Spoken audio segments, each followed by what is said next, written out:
Hello, everyone. It is an honor to be welcomed here as Prime Minister of Canada on the tidal land of the Tsilhqot'in Nation.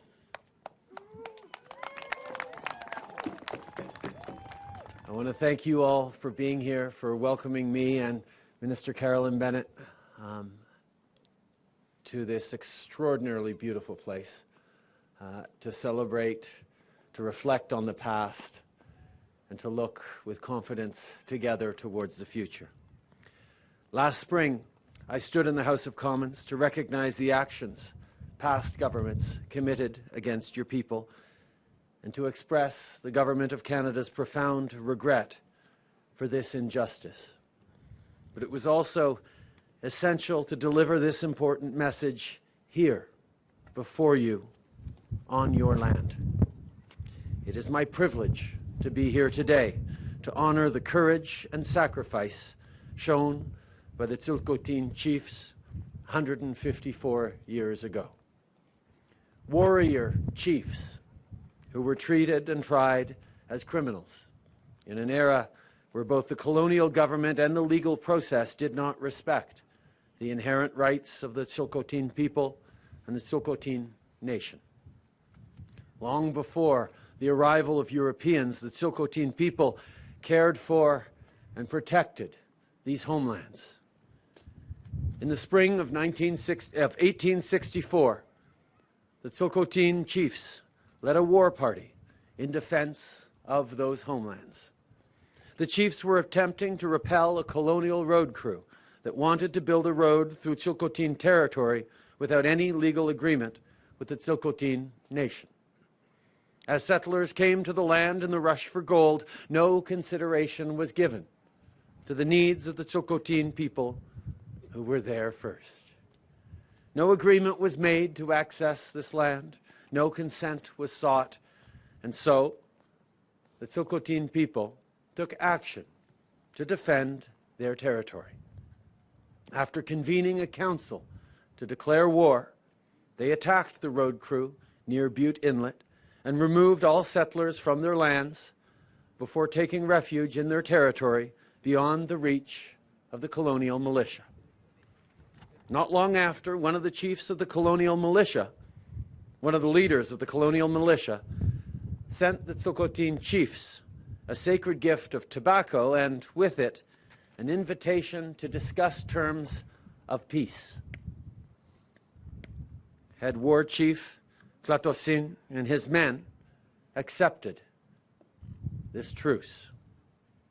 As a show of goodwill, they rode into the camp to negotiate peace. Instead of being welcomed as leaders and respected warriors, they were arrested, imprisoned, convicted, and killed. On October 26th, 1864, 5 Tsilhqot'in chiefs were hanged for murder. Head War Chief Tsilhqot'in, Chief Biyil, Chief Telad, Chief Takut, and Chief Jesus. They are buried in Quesnel, BC. Later, Chief Ahan was also hanged and is buried in New Westminster. Last spring, our government acknowledged what the colonial government of the day was unwilling to accept, that these 6 chiefs were leaders and warriors of the Tsilhqot'in Nation, and that the Tsilhqot'in people they led maintained rights to this land that had never been ceded. As an important symbol of our commitment to reconciliation, we confirm without reservation that these 6 Tsilhqot'in chiefs are fully exonerated of any crime or wrongdoing.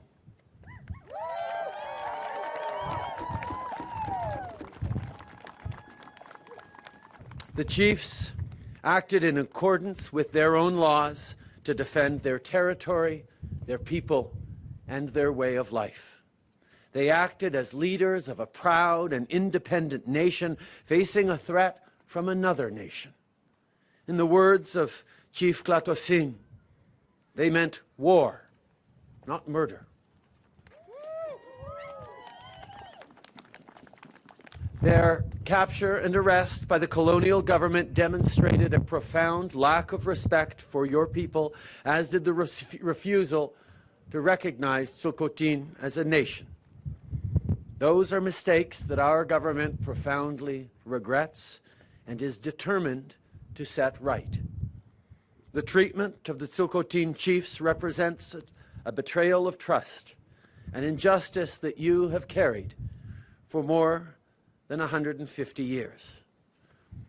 The mothers, in particular, have passed this history down through generations. You never stopped fighting to preserve your territory and your culture right up to the historic Supreme Court of Canada decision of June 26, 2014, which recognized Aboriginal title for the Tsilhqot'in Nation. Today, the Tsilhqot'in people, including the descendants of those 6 chiefs, continue to live on and care for these Tsilhqot'in lands as you have for centuries.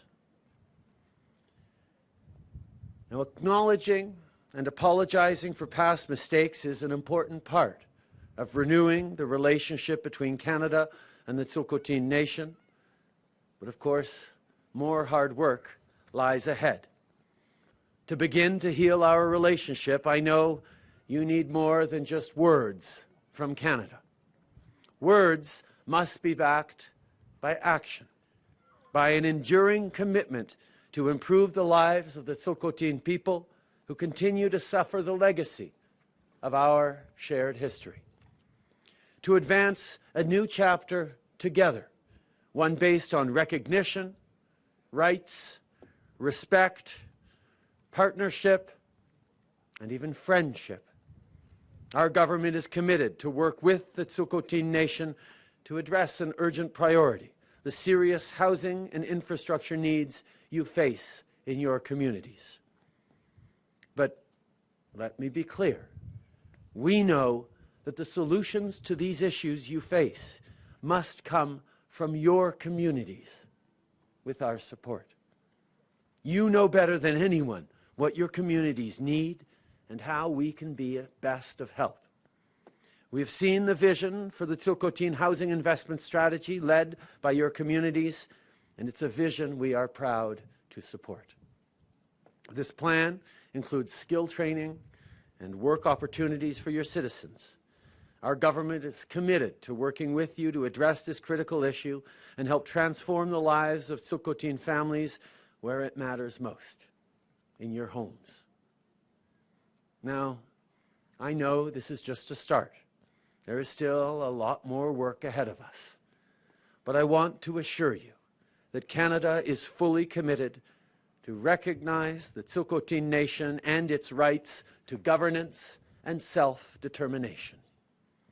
And as I have told your chiefs, we are determined to work towards a more comprehensive governance agreement by spring 2019 to support you on your path to self-determination. Working in partnership with respect, I know that together we can advance a new chapter of cooperation between our two peoples and honor the memory of the 6 exonerated Tsilhqot'in chiefs. Je tiens à vous remercier de m'avoir invité ici aujourd'hui et donner l'occasion de partager quelques mots avec vous. I want to thank you all for inviting me here today and giving me the opportunity to share these words with you. And again, it is indeed a great honor to be standing with you on your beautiful tidal lands. Merci beaucoup tout le monde. Thank you.